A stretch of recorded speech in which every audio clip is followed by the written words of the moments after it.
Hey guys, today I am looking at Battlefield 3. At the time, the Battlefield series was a huge franchise and becoming really big around this time, and so Battlefield 3 along with Call of Duty Modern Warfare 3 were releasing basically within the same month span, and so a lot of people went out to buy both to see which one was the better game.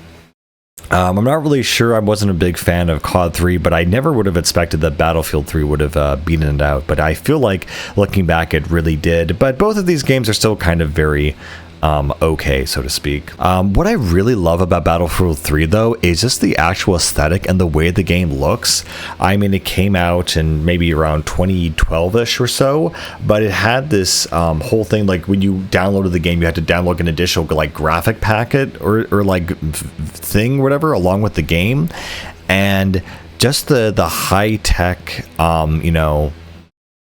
digital interface and cover overlays with the extremely realistic bright sun. This is one of the best looking games I've ever played, and definitely one of the best Battlefields, and I really enjoy it. Again, the guns kind of have their little sway and bob. It's still very kind of realistic.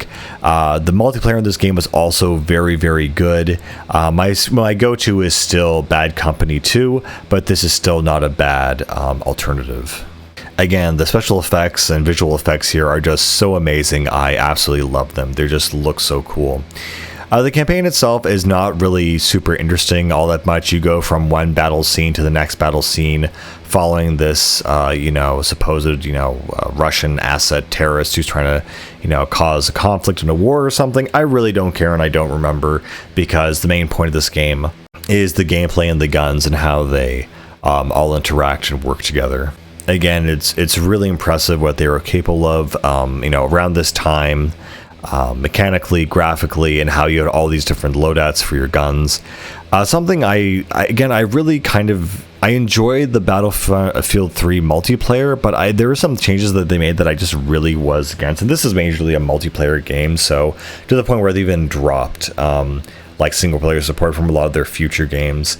But what I really didn't like about the multiplayer in this one is that they changed up the class system where, like, the assault class had like the healing, and then like the medic class did something else. I forget exactly what they did, but it was something really unintuitive and strange. And so, your heavy gunner is now like your demolitions and your engineer support and your anti-vehicle, while your assault guy carries the health packets and everything.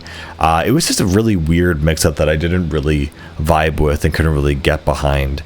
Again, the game, like, really, I can't get over how amazing it looks. It's still one of the best looking games, and it's pretty decent in terms of gameplay as well. And the multiplayer, I just love the aesthetic of how you have this digital overlay over this real life combat. And so it was really kind of a picture of what the future of warfare might look like, that you have all these interfaces and AR things kind of covering your vision and your visor.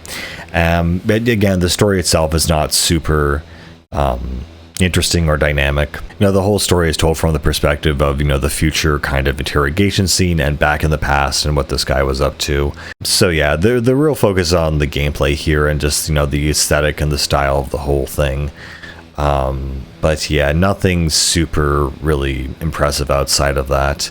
Again, I love the multiplayer, the style of it, the scope of it.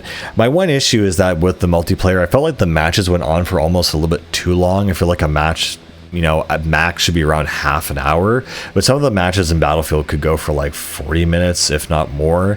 And I feel like the perfect kind of match length is 20 to 30 minutes, where you kind of get a grip on a certain weapon or a certain style of gameplay, and then you switch to another attachment. Also, the menu is very kind of weird in this game, how you would select your guns and then add your attachments later, and then your sub-weapons, and select your spawn point.